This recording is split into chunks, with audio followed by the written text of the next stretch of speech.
So number one, shared meals mean more than you think. Shared meals mean more than you think. You know, we have, in Scripture, we are given multiple pictures of the power and the importance of shared meals. And one of the most sort of poignant is to look at how the early church interacted with one another.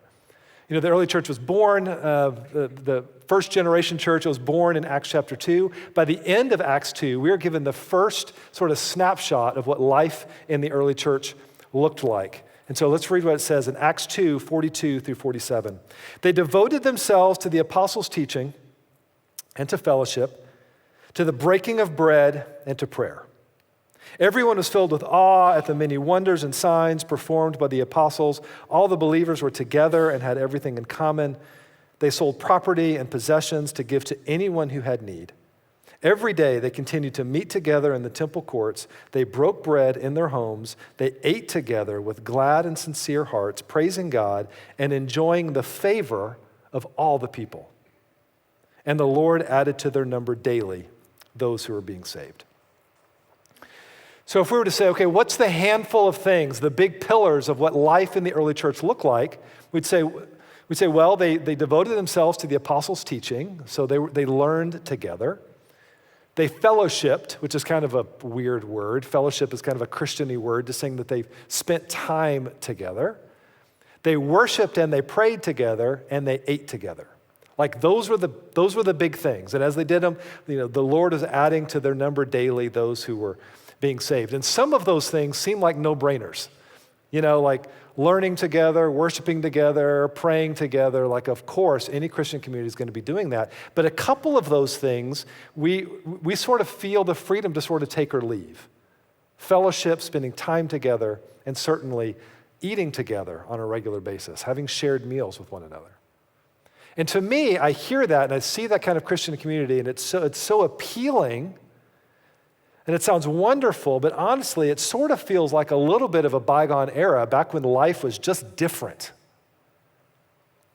And I know I'm not describing everybody when I say that, you know, because I know that there are people, even at Chase Oaks, that are just wonderful at hospitality. And you've got diverse and wonderful relationships because of it. A lot of us are not like that.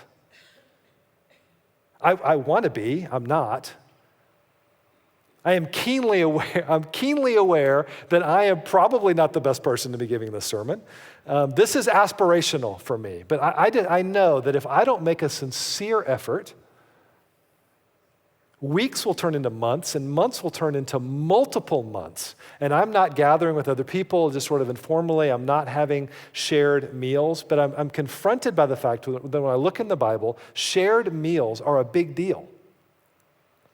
It was certainly part of what life looked like in the early church, but also even broader, even bigger than that. Just about every act of redemption in the Bible is either accompanied by or commemorated with a shared meal.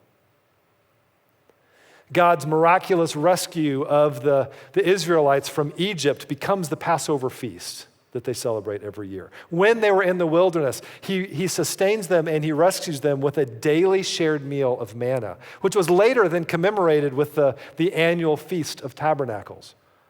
When the prodigal returns in Jesus' parable, the first thing the father does is throw a big feast. Jesus' last time with his disciples was a meal. Jesus commands us to participate in communion, which is a meal.